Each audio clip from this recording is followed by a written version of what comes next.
যালিকাল কিতাবু লা রাইবা ফীহি, এই বাক্যটা আমরা প্রথমে নেই। এটা একটা বাক্য, হুদাল লিল মুত্তাকিন আরেকটা বাক্য। যালিকাল কিতাব, এটি সেই কিতাব। লা বলতে আরবিতে কোনো কিছু না বোধক কিছু বোঝানো হয়, না অথবা নেই এই ধরনের অর্থ। লা রাইবা, রাইব মানে সন্দেহ, ফীহি মানে এর মধ্যে। ফীহি শব্দটা দুইটা শব্দের সমন্বয়। ফি মানে মধ্যে, হি হচ্ছে একটা সর্বনাম, একটা প্রোনাউন। এর মধ্যে, এই প্রোনাউন দিয়ে এখানে কিসের দিকে ইঙ্গিত করা হচ্ছে? এই কিতাবের দিকে। ফিহি মানে এর মধ্যে, মানে এই কিতাবের মধ্যে, অর্থাৎ এটি সেই কিতাব যাতে কোনো সন্দেহ নেই। যালিকাল কিতাবু লা রাইবা ফীহি, এটি সেই কিতাব যাতে কোনো সন্দেহ নেই। এটা হচ্ছে হুদাল লিল মুত্তাকিন, এটা মুত্তাকিদের জন্য হেদায়েত। তাহলে আমাদেরকে এখন দেখতে হবে হেদায়েত কি, মুত্তাকি কাকে বলে। প্রথমত লিল মুত্তাকিন শব্দটা দুইটা শব্দ, একটা হচ্ছে লি মানে জন্য, আল মুত্তাকিন মানে মুত্তাকি যারা তাকওয়ার অধিকারী। এবং আরেকটু যদি ভেঙে দেখি, আল মুত্তাকি একজনকে বলা হয় আল মুত্তাকি, একজন।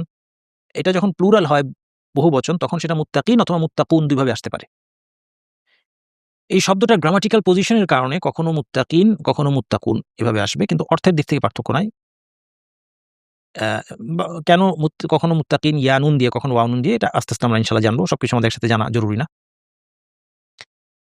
তাহলে মুত্তাকিদের জন্য হেদায়েত, হুদা মানে হেদায়েত।